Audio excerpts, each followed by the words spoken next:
नमस्कार दोस्तों, welcome to my YouTube channel state job. दोस्तों, अगर आप चैनल पर नए आए हो तो आपसे रिक्वेस्ट है चैनल को सब्सक्राइब करके सपोर्ट कीजिएगा डेली जॉब नोटिफिकेशन के लिए। दोस्तों, डिस्ट्रिक्ट कोर्ट ऑफ कालिम्पोंग जो कि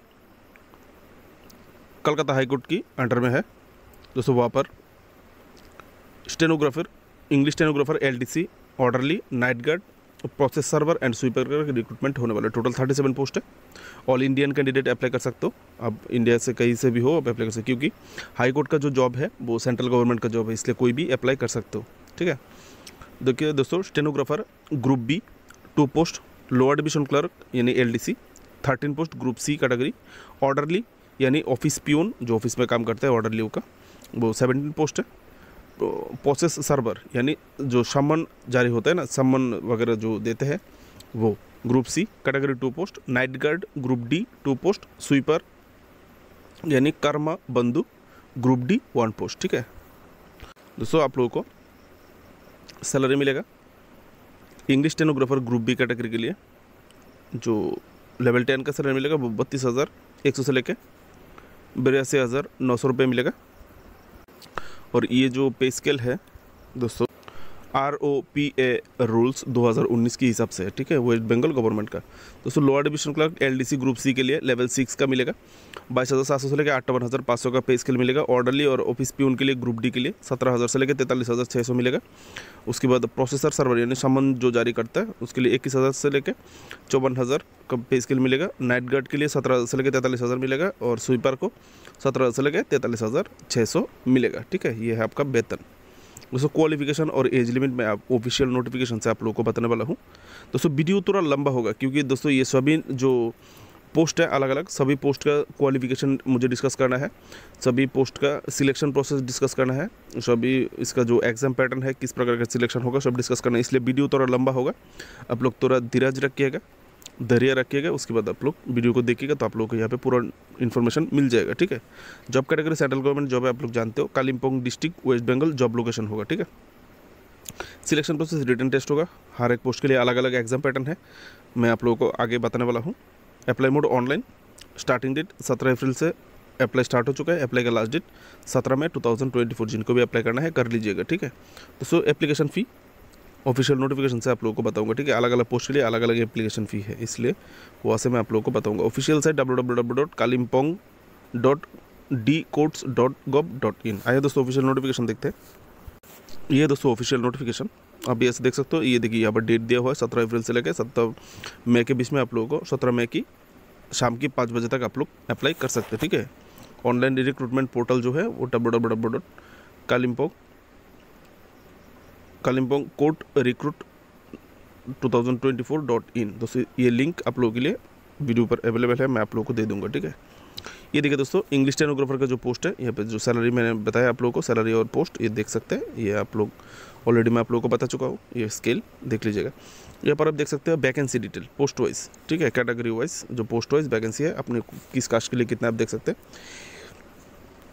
पहला पोस्ट है स्टेनोग्राफर। स्टेनोग्राफर के लिए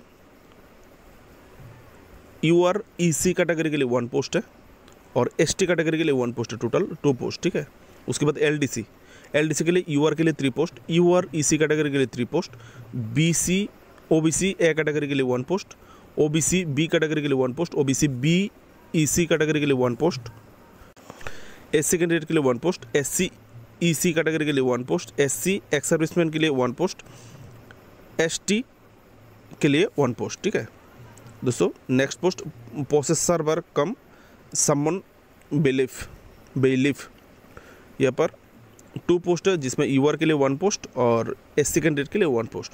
next post group D peon, जो पियून ऑफिस पियून या फिर ऑर्डरली, उनके लिए टोटल यहाँ पर 17 पोस्ट है जिसमें UR के लिए 4 पोस्ट, UREC कैटेगरी के लिए 3 पोस्ट, UR एक्स सर्विसमैन के लिए 3 पोस्ट, OBC A कैटेगरी के लिए 2 पोस्ट, OBC B कैटेगरी के लिए 1 पोस्ट, OBC BEC कैटेगरी के लिए 1 पोस्ट, SC के लिए 1 पोस्ट, SC EC कैटेगरी के लिए 1 पोस्ट, SC एक्स सर्विसमैन के लिए 1 पोस्ट, ST के लिए 1 पोस्ट, टोटल 17 पोस्ट है दोस्तों। Next night guard group D, यहाँ पर 2 पोस्ट है जिसमें UREC कैटेगरी के लिए 1 पोस्ट है और ST के लिए 1 पोस्ट है। उसके बाद में दोस्तों कर्मा बंधु यानी स्वीपर का जो पोस्ट है ग्रुप डी, यहाँ पर 1 पोस्ट है और ये सिर्फ SC कैंडिडेट के लिए है, ठीक है दोस्तों। आप उम्मीद है आप लोगों को कास्ट वाइज वैकेंसी डिटेल मिल गया। आइए दोस्तों एज रिडक्शन एंड क्वालिफिकेशन देखते हैं। ये है एज लिमिट। आपका मिनिमम एज लिमिट सभी पोस्ट के लिए 18 ईयर होना चाहिए और मैक्सिमम 40 ईयर की बात नहीं होना, 40 ईयर से ज़्यादा नहीं होना चाहिए यूआर कैंडिडेट के लिए, ठीक है। 1 जनवरी 2024 की अनुसार। समझ में आ गया होगा। एज रिलैक्सेशन है दोस्तों caste wise. Group C and group D, जितना भी group C group D post है सभी पोस्ट के लिए 18 मिनिमम, 40 ईयर मैक्सिमम। लेकिन दोस्तों यहाँ पर बताया गया है जो इंग्लिश स्टेनोग्राफर पोस्ट है इसका मैक्सिमम एज लिमिट और भी 1 साल कम है। सिर्फ इंग्लिश स्टेनोग्राफर को छोड़ के बाकी का जनरल यूआर कैटेगरी के लिए 40 ईयर मैक्सिमम और इंग्लिश स्टेनोग्राफर के लिए मैक्सिमम 39 ईयर तक अप्लाई कर सकते हो अगर आप जनरल यूआर कैटेगरी हो। दोस्तों एज रिलैक्सेशन मिलने वाला है, एज रिलैक्सेशन मिलेगा 5 साल का अगर आप SC कैंडिडेट हो तो, अगर आप SC ST कैंडिडेट हो तो 5 साल, 3 साल मिलेगा OBC A category, OBC B category के लिए और PWD कैंडिडेट के लिए अप टू 45 ईयर तक आप लोग अप्लाई कर सकते हो। दोस्तों अगर आप एक्स सर्विसमैन कैंडिडेट हो तो आपको गवर्नमेंट रूल के हिसाब से एज रिलैक्सेशन मिलेगा। दोस्तों एक्स सर्विसमैन को गवर्नमेंट रूल के हिसाब से 3 साल तक एज रिलैक्सेशन मिलता है। दोस्तों अगर आप गवर्नमेंट किसी भी सेंट्रल या फिर स्टेट किसी भी गवर्नमेंट में टाइपिस्ट अथवा स्टेनो टाइपिस्ट के तौर पर काम कर रहे हो तो आप लोगों के लिए कोई एज लिमिट नहीं है। आप किसी भी एज का हो आप अप्लाई कर सकते हो, ठीक है। SC ST OBC A OBC B category candidate के लिए जो कि अदर स्टेट से है उन लोगों को यूआर कैटेगरी में गिनती किया जाएगा। दोस्तों अगर आप लोगों को SC ST OBC ये जो फैसिलिटी है वो आप लोगों को नहीं मिलेगा, ठीक है। सिर्फ वेस्ट बंगाल का SC ST OBC जो कैटेगरी यहाँ पर दिया गया है उन लोगों को गवर्नमेंट रूल की हिसाब से फैसिलिटीज़ मिलेगा, कास्ट वाइज को रिजर्वेशन का फैसिलिटी मिलेगा और एज रिलैक्सेशन के मामले में। और अदर स्टेट से जो SC ST OBC जितना भी कैटेगरी है उनको यूआर कैंडिडेट के तौर पे गिनती किया जाएगा, यानी आप लोग 40 ईयर तक अप्लाई कर सकते हो अगर आप अदर स्टेट कैंडिडेट हो तो, ठीक है। उम्मीद है समझ गए होंगे दोस्तों। एसेंशियल जो क्वालिफिकेशन है, ठीक है दोस्तों। ये जो स्टेनोग्राफर के लिए आप लोगों को जो क्वालिफिकेशन चाहिए, English stenographer group B post के लिए आपको यहाँ पे पास होना चाहिए, माध्यमिक पास होने से आप अप्लाई कर सकते हो, ठीक है। 10th पास होने से आप अप्लाई कर सकते हो या फिर इक्विवेलेंट इसके बराबर कोई भी डिग्री, किसी भी बोर्ड सर्टिफिकेट और साथ में आपको बोर्ड एंड साथ में आपको certificate in computer training and shorthand, यानी stenography computer training and shorthand में सर्टिफिकेट आपके पास होना चाहिए, ठीक है। जिसमें computer operation skill 80 word per minute shorthand में, यानी स्टेनो में आपका जो शॉर्ट हैंड स्पीड होगा वो 80 word per minute in English and typing जो स्पीड होगा 30 वर्ड पर मिनट आपका होना चाहिए। ये स्टेनोग्राफर के लिए क्वालिफिकेशन है, ठीक है। और सेटिस्फैक्टरी नॉलेज होना चाहिए कंप्यूटर ऑपरेशन में और कंप्यूटर ऑपरेशन एंड एप्लीकेशन में, ठीक है।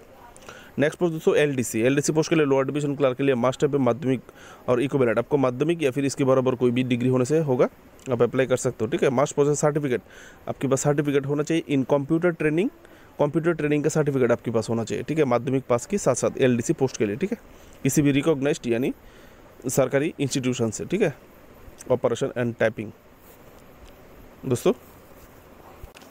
प्रोसेस सर्वर कम सामन बेलिफ के पोस्ट के लिए जो क्वालिफिकेशन आपको चाहिए, process server must have fast in the 8 पास, आपको 8 पास होने से आप अप्लाई कर सकते हो, ठीक है।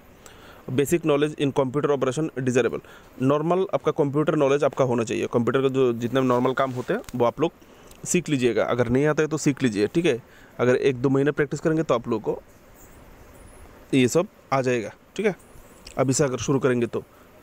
और ग्रुप डी पोस्ट के लिए जो प्यून है, ऑफिस प्यून या फिर ऑफिस ऑर्डरली के लिए जो पोस्ट है आप लोगों को 8 पास होना चाहिए और यहाँ पर भी सेम बेसिक कंप्यूटर नॉलेज आपका होना चाहिए, ठीक है। ये डिज़ायरेबल है दोस्तों, ये जो बेसिक कंप्यूटर नॉलेज ऑपरेशन, या अगर कंप्यूटर में नॉलेज ना भी हो तो भी अप्लाई कर सकते हो, लेकिन होने से आप लोगों को अच्छा होगा।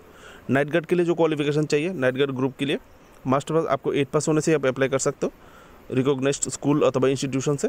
ओनली मेल कैंडिडेट, और ये जो नाइट गार्ड पोस्ट है इसमें सिर्फ मेल कैंडिडेट यानी पुरुष कैंडिडेट अप्लाई कर सकते हो, ठीक है। बाकी पोस्ट में पुरुष महिला दोनों अप्लाई कर सकते हो। नेक्स्ट पोस्ट दोस्तों ग्रुप डी कर्मा बंधु जो स्वीपर पोस्ट है, इसमें आपको दोस्तों 8 पास होने से आप अप्लाई कर सकते हो किसी भी from school under West Bengal secondary education अथवा equivalent board recognised state government और सेंट्रल गवर्नमेंट दोस्तों। और सेंट्रल गवर्नमेंट लगा दिया मतलब आप कहीं से भी होने से आप अप्लाई कर सकते हो, ठीक है। यहाँ पर सही आपको 8 पास क्वालिफिकेशन चाहिए और फिजिकली फिट होना चाहिए स्वीपर पोस्ट के लिए, ठीक है। ये मिल गया आपका क्वालिफिकेशन। दोस्तों आइए मोड ऑफ एग्जामिनेशन की बात करते हैं, ठीक है। ये देखिए दोस्तों, पहला जो पोस्ट है इंग्लिश स्टेनोग्राफर ग्रुप बी, आपको 3 पेपर का एग्ज़ाम होगा, स्टेनोग्राफर पोस्ट के लिए, ठीक है। पेपर 1 में जनरल इंग्लिश 100 मार्क का एग्ज़ाम होगा, MCQ टाइप, ठीक है, मल्टीपल चॉइस टाइप 100 मार्क का एग्जाम होगा, जिसमें कवर करेगा covering spelling, correction of use word, correction of sentence, use of common phrases, synonyms and antonyms and punctuation, ये सब आपको आएगा। इसमें से आपका 100 मार्क का इंग्लिश टेस्ट आएगा, ठीक है, जिसमें 1 mark shall be deducted for each wrong answer. अगर आप गलत जवाब देते हो तो हर एक क्वेश्चन के लिए आपका 1 मार्क काटा जाएगा। बाप रे, यहाँ पे तो काटो नेगेटिव मार्किंग बहुत ज़्यादा है, ठीक है। गलत जवाब देने से आपको 1 मार्क काटा जाएगा, ठीक है। 100 MCQ यानी 1 MCQ के लिए 1 ही मार्क काटा जाएगा, इसलिए गलत जवाब मत दीजिएगा। आप लोगों को जो एग्जाम के लिए टाइम मिलेगा वो 1.5 घंटा मिलेगा, यानी 90 मिनट मिलेगा। दोस्तों, जो लोग पेपर 1 का एग्ज़ाम पास करेगा, आप लोगों को पेपर 2 और पेपर 3 के लिए बुलाया जाएगा, ठीक है। पेपर 2 के लिए बुलाया जाएगा, जैसे कि पेपर 2 में होगा डिक्टेशन टेस्ट, स्टेनोग्राफर का जो डिक्टेशन होता है वो dictation test, dictation and transcription, 200 mark का है, ठीक है।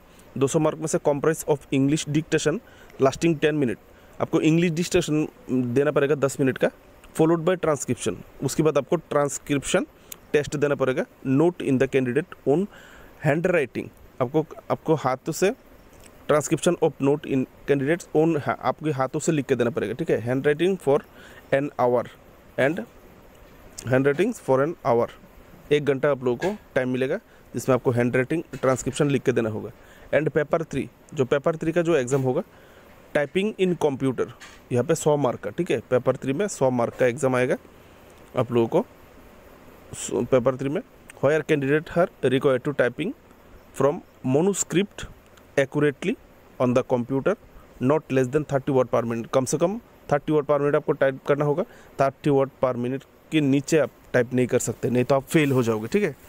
यहाँ पर जो ड्यूरेशन आपको मिलेगा पेपर 3 के लिए, यहाँ पे आपको 10 मिनट मिलेगा। The duration of this test will be 10 minute पर मिनट, 30 वर्ड की हिसाब से 10 मिनट आप लोगों को मिलेगा।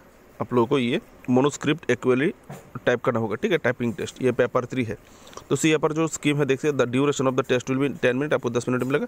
On the basis of the result paper 2 and paper 3 successful candidate for the personality test and computer test, the computer personality test and computer operation test 30 marks. दोस्तों, जो लोग पेपर 2 एंड पेपर 3 पास करेगा उन लोगों को personality test and computer operation test जो कि 30 mark का होगा उसके लिए बुलाया जाएगा। दोस्तों, याद रखिएगा, यहाँ पर पेपर 2 एंड पेपर 3 की मार्क के बेसिस पर ही आपका सिलेक्शन यहाँ पर किया जाएगा, ठीक है। जो फाइनल पैनल जो प्रिपेयर होगा वो पेपर 2, पेपर 3 एंड जो personality test and computer test होगा लास्ट में 3 कंप्यूटर ऑपरेशन टेस्ट 30 मार्क का इसमें होगा। जो पेपर 1 का जो एग्ज़ाम है, ये जो जनरल इंग्लिश, ये प्रीलिम्स की तरह है, सोच लीजिए। अगर ये पास हो जाएंगे तो आपको पेपर 2, पेपर 3 देने का मौका मिलेगा, और पेपर 2 और पेपर 3 के मार्क्स के ऊपर बेसिस करके आपको पर्सनैलिटी टेस्ट मिल जाएगा, और बाद में पेपर 2, पेपर 3 और पर्सनैलिटी टेस्ट और कंप्यूटर ऑपरेशन टेस्ट ये सब मिला के आपका फाइनल मेरिट लिस्ट तैयार किया जाएगा। उम्मीद है आप लोगों को समझ में आ गया होगा, नहीं तो आप लोग पढ़ के देख लीजिएगा। दोस्तों, next post lower division clerk, जो LDC पोस्ट के लिए दोस्तों आप लोगों को द रिटन 100 मार्क का एक एग्जाम होगा, एक मार्क करके हर question multiple choice type question होने वाला है दोस्तों। और typing in English, objective type in English, आपको ये इंग्लिश में होगा क्वेश्चन पेपर, ठीक है, ये LDC का, और 100 मार्क का होगा, 1 मार्क करके MCQ। जो इसमें जो क्या क्या पढ़ना होगा आपको 100 मार्क के लिए, general knowledge, current affairs and simple arithmetics, जो नॉर्मल माध्यमिक स्टैंडर्ड का पाटीगणित होता है वो आप लोगों को पढ़ना है, ठीक है। यहाँ पर भी नेगेटिव मार्किंग 1 मार्क है, हर 1 mark shall be deducted for each wrong answer, हर एक गलत जवाब के लिए 1 मार्क काटा जाएगा, इसलिए सोच समझ के आंसर कीजिएगा, ठीक है। The duration of the exam will be 90 minute, 90 minute का टाइम मिलेगा आप लोगों को ये 100 मार्क का एग्जाम के लिए। The language of the examination will B English, ठीक है, इंग्लिश में होगा। On the basis of the result of the examination successful candidate for the call stage 2 examination, अगर आप स्टेज 1 पास हो जाते हो LDC एग्जाम के लिए तभी आपको स्टेज 2 में जाने का मौका मिलेगा, नहीं तो आप आउट हो जाओगे, ठीक है। स्टेज 2 में क्या होगा, stage 2 which will be subjected in the nature will be scrutinise writing ability of the application, it will have 2 section, यहाँ पे आपका जो राइटिंग एबिलिटी टेस्ट किया जाएगा, ठीक है। राइटिंग एबिलिटी टेस्ट के लिए यहाँ पर 2 सेक्शन आप लोगों के लिए, स्टेज 2 में 2 सेक्शन होगा 100 मार्क का। सेक्शन A में English 50 mark and section B में वोकाबुलरीज बंगाली, हिंदी, नेपाली, ठीक है, ये तीनों में से किसी भी एक अपने अपनी चॉइस का पेपर शायद मिलेगा जिसमें 50 मार्क का एग्जाम होगा, यानी स्टेज 2 में 100 mark. On the basis of the result stage 2 examination successful candidate will call for the percentage. अगर आप स्टेज 2 पास हो जाते हो, ठीक है, पहला है तो आप स्टेज 1 पास हो जाओगे तो स्टेज 2 के लिए बोलेगा, अगर स्टेज 1 फेल हो जाओगे तो बाद, उसके बाद स्टेज 2 पास हो जाओगे तो आपको पर्सनैलिटी टेस्ट या फिर कंप्यूटर ऑपरेशन टेस्ट होगा, यहाँ पर भी 30 मार्क का है, उसके लिए आपको बुलाया जाएगा, ठीक है। तो फाइनल जो मेरिट लिस्ट होगा, जो final panel will be prepared on the basis of the result of the stage 2 examination. जो स्टेज 2 एग्जाम आपको मार्क्स मिलेगा उसके आधार पर, और जो पर्सनालिटी टेस्ट और कंप्यूटर ऑपरेशन टेस्ट होगा 30 मार्क का, उसके ऊपर बेसिस करके आपका सिलेक्शन किया जाएगा, ठीक है। और स्टेज 1 का कोई मार्क्स का कोई लेना देना नहीं है।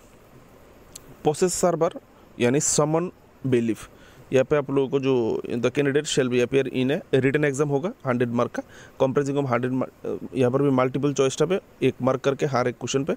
इसमें आपको पढ़ना होगा सिंपल एरिथमेटिक्स यानी सिंपल पाटीगणित, English, general knowledge, current affairs, जो ईच सब्जेक्ट कैरीज 20 मार्क, यानी simple arithmetics 20 mark, English 20 mark, general knowledge 20 mark, current affairs 20 mark, ठीक है। और यहाँ पे ईच रॉन्ग आंसर के लिए यहाँ पर भी 1 मार्क काटा जाएगा। आप लोगों को सोच समझ का आंसर करें, एक नंबर गलत जवाब के लिए अगर 1 मार्क काट दिया जाए तो बहुत नुकसान हो जाएगा, ठीक है। द ड्यूरेशन ऑफ एग्जाम आपको 1 घंटा मिलेगा 100 मार्क का एग्जाम के लिए, समन जारी जो पोस्ट है इसके लिए, ठीक है। और इसमें देखिए आप लोगों को on the basis of the result of the written examination shall be candidate will be call for the personality. यहाँ पर भी पर्सनैलिटी टेस्ट है दोस्तों, ये समन बेलीफ पोस्ट के लिए, ठीक है। 30 मार्क का कंप्यूटर नॉलेज एंड हुई 30 मार्क का होगा, ठीक है। और बेसिक जो आपका सिलेक्शन होगा वो ये रिटन एग्ज़ाम और पर्सनैलिटी टेस्ट की बेसिस पर ही किया जाएगा, ठीक है। The standard of examination shall be similar of that, आपका 8th स्टैंडर्ड का क्वेश्चन ही होगा यहाँ, क्योंकि दोस्तों प्रोसेस सर्वर समन बिलीफ जो पोस्ट है इसके लिए क्वालिफिकेशन 8 पास चाहिए, तो आपका स्टैंडर्ड भी क्वेश्चन का जो स्टैंडर्ड होगा वो 8 पास स्टैंडर्ड का ही क्वेश्चन होगा, ठीक है। याद रखिएगा, ज़्यादा टफ नहीं होगा, नॉर्मल क्वेश्चन होगा। ग्रुप डी जो कि ग्रुप डी पोस्ट है, ग्रुप डी पोस्ट के लिए जो ग्रुप डी पोस्ट जो ये किया था दोस्तों, ग्रुप डी पोस्ट जो पियून ऑफिस ऑर्डरली जो पोस्ट था, इसके लिए भी दोस्तों आप लोगों को रिटन एग्जाम के लिए 50 मार्क हैविंग 50 क्वेश्चन, आपको यहाँ पे रिटन एग्जाम होगा 50 मार्क का, ये पियून और ऑफिस ऑर्डरली पोस्ट के लिए। यहाँ पर भी 1 मार्क करके होगा क्वेश्चन, ऑब्जेक्टिव टाइप क्वेश्चन होगा in English, general knowledge and simple mathematics. ये जो क्वेश्चन पेपर सेट किया जाएगा वो इंग्लिश होगा, इंग्लिश रहेगा और जनरल नॉलेज रहेगा और सिंपल एरिथमेटिक्स रहेगा, ठीक है। और यहाँ पर भी गलत जवाब के लिए 1 मार्क काट दिया जाएगा, इसलिए सोच समझ के आंसर कीजिएगा, जो जिसका आंसर नहीं आता है मत कीजिएगा। The language of the examination will be in English. दोस्तों यहाँ पर जो माध्यम होगा एग्ज़ाम का वो इंग्लिश से होने वाला है, इसलिए आप लोग जिनको इंग्लिश में थोड़ा कमजोरी है थोड़ा बहुत पढ़ाई करने की कोशिश कीजिए ताकि आपका डाउट क्लियर हो जाएगा इंग्लिश में, ठीक है। क्योंकि आपको आंसर इंग्लिश में आपको सिर्फ टिक मार्क करना है, ठीक है, आपको इंग्लिश लिखने की ज़रूरत नहीं है। अब इतना इंग्लिश आप लोगों को तो कम से कम जानना होगा, तो जो लाइन जो क्वेश्चन आपको पूछा गया है आपको तो कम से कम समझना चाहिए ना, क्वेश्चन आपको क्या पूछा गया है। अगर आप इतना भी इंग्लिश नहीं जानोगे तो आप तो समझ भी नहीं पाओगे क्या उस क्वेश्चन में क्या पूछा गया है, ठीक है। इसलिए आप लोगों को थोड़ा इंग्लिश की तरफ थोड़ा ध्यान दीजिए। The duration of the examination will be 1 hour, 1 घंटा का आपका ड्यूरेशन मिलेगा ये 50 मार्क एग्जाम के लिए।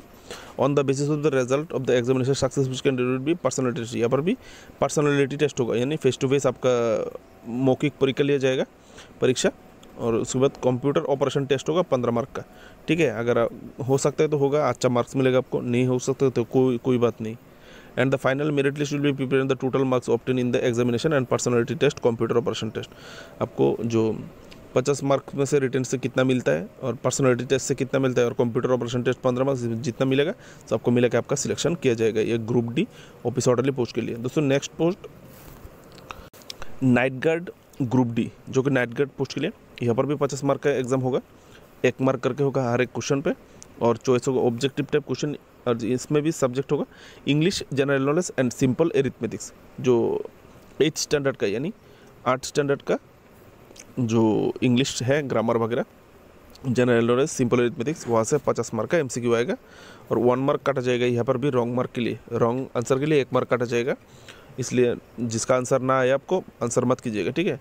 The language of the examination will be in English, यहाँ पर भी लैंग्वेज होगा इंग्लिश में होगा, आप लोगों को इंग्लिश क्वेश्चन पढ़ के ही आपको समझना है, उसके बाद आंसर करना है। The duration of the examination will be 1 घंटा मिलेगा आप लोगों को एग्जाम के लिए। On the basis of the result same, यहाँ पर जो ग्रुप डी ऑफिस ड्यूटी जो पियून का जो पैटर्न था और नाइट गार्ड के लिए सेम पैटर्न है, ठीक है, एकदम सेम है। उसके बाद दोस्तों कर्मा बंधु जो कि स्वीपर पोस्ट है, on the basis of interview which will be 30 marks. यहाँ पर 30 मार्क्स का एक इंटरव्यू होगा, इंटरव्यू के ऊपर बेसिस करके आपका सिलेक्शन किया जाएगा। एक ही पोस्ट है, 8 पास होने से अप्लाई कर सकते हो, इसके लिए कोई एग्जाम नहीं होगा स्वीपर पोस्ट के लिए दोस्तों। एप्लीकेशन फ़ी में आते हैं दोस्तों। उम्मीद है दोस्तों आप लोगों को एग्जाम पैटर्न अच्छी तरह से समझ में आया होगा। अगर कोई भी कन्फ्यूजन रहेगा तो आप लोगों के लिए ये notification link official video description पर अवेलेबल है, आप लोग जाके देख सकते हो। एप्लीकेशन फ़ी दोस्तों मैं थोड़ा जल्दी इसलिए, देखिए जल्दी करने के बाद भी वीडियो 21 मिनट का हो गया, ठीक है, और मैं धीरे से करता तो बहुत प्रॉब्लम होता है, इसलिए मैं जल्दी जा रहा हूँ। दोस्तों application fee English stenographer group B के लिए, अगर इंग्लिश स्टेनोग्राफर अगर आप अप्लाई करना चाहते हो तो इसमें अगर आप यूआर ओबीसी और अन्य कैटेगरी हो तो आपको 800 रुपया देना पड़ेगा। अगर आप SC ST हो तो स्टेनोग्राफर के लिए 600 रुपया एप्लीकेशन फ़ी के तौर पे देना पड़ेगा। अगर PWD कैंडिडेट हो तो 320 रुपया देना पड़ेगा। Lower division club LDC post के लिए अगर आप UR OBC कैटेगरी या फिर अन्य कैटेगरी हो तो 700 रुपया, SC ST को 500 रुपया, PWD को 280 रुपया, ठीक है। Process server and someone belief post के लिए 700 रुपया UR OBC कैंडिडेट को, अदर कैंडिडेट को SC ST को 500 रुपया, 280 रुपया PWD कैंडिडेट को। और जितने भी ग्रुप डी है peon, Karma, night guard, office orderly, इनके लिए UR OBC SC ST सबको 700 रुपया, PWD कैंडिडेट को 160 रुपया। तो बाकी का थोड़ा मोटे तौर पर डिटेल्स आप लोग पढ़ लीजिएगा। आप लोगों के लिए जो ऑनलाइन अप्लाई लिंक चाहिए वो लिंक वीडियो डिस्क्रिप्शन पर अवेलेबल है, और ये नोटिफिकेशन लिंक वीडियो डिस्क्रिप्शन पर अवेलेबल है। टाइम लेके आप लोग पढ़ लीजिएगा दोस्तों। वीडियो 22 मिनट का हो चुका है, मैं और लंबा नहीं करना चाहता, ठीक है। ये जो एडमिट कार्ड है, एडमिट कार्ड का क्या प्रोसेस है, क्या होगा नहीं होगा, आप ऐसे थोड़ा पढ़ के समझ लीजिएगा, ठीक है दोस्तों। यहाँ पर जो एडमिट कार्ड का जो बोला गया है मैं थोड़ा पढ़ लिया। यहाँ पे आप लोगों को जो एग्ज़ाम के बारे में जितना भी इन्फॉर्मेशन, डेट, टाइम, कहाँ पर एग्ज़ाम होगा, क्या होगा नहीं होगा, जो है पूरा इन्फॉर्मेशन आप लोगों को ऑफिशियल वेबसाइट में दे दिया जाएगा। इसलिए आप लोग टाइम टू टाइम ये जो ऑफिशियल वेबसाइट है इसका आप लोग टाइम टू टाइम ये ऑफिशियल वेबसाइट चेक कीजिएगा। ऑफिशियल वेबसाइट पे आप लोगों को सब मिल जाएगा, ठीक है। वहाँ से आप लोगों को डाउनलोड कर लेना है 2 वीक बिफोर, यानी आपकी एग्ज़ाम से 2 वीक बिफोर आपको ये दे दिया जाएगा। एग्ज़ाम कब होगा यहाँ पर एग्ज़ाम का डेट नहीं दिया है, ठीक है, इसलिए मैं बता नहीं पा रहा हूँ। इसलिए टाइम टू टाइम आप लोग ऑफिशियल वेबसाइट चेक करके देख लीजिएगा। 2 हफ्ता पहले ही एडमिट कार्ड आ जाएगा, और एडमिट कार्ड में पूरा आपका नाम वगैरह, कहाँ पर एग्ज़ाम होगा, क्या होगा नहीं होगा, पूरा दे दिया जाएगा। और एडमिट कार्ड से आप लोग देख लीजिएगा पूरा कहाँ पर क्या होने वाला है, एग्ज़ाम सेंटर क्या होगा नहीं होगा, ठीक है। और दोस्तों यहाँ पर बताया गया है जो एडमिट कार्ड है वो कंप्यूटर से आप लोगों को प्रिंट आउट करके एकदम अच्छे से रख देना है। जब आप एग्ज़ाम के लिए जाएंगे तो आपको ये एडमिट कार्ड शो करना पड़ेगा, ठीक है। साथ में print out copy, admit card का प्रिंट आउट कॉपी ले जाने के लिए बोला है, ठीक है। और आप लोगों को एग्ज़ाम देने के बाद अगर आएंगे तो जितना भी खर्चा वर्चा उठाना है वो अपनी सबसे अपने खर्चे से उठाएंगे। इसके लिए गवर्नमेंट कोई फैसिलिटी आपको नहीं देगा। मेरी तरफ से आप लोगों के लिए शुभकामनाएं। अगर आपको लगता है दिन भर आप लोगों के लिए मेहनत करके नोटिफिकेशन लाता हो तो प्लीज़ चैनल को सब्सक्राइब करके जाइएगा। बेस्ट ऑफ लक, शुभ रात्रि।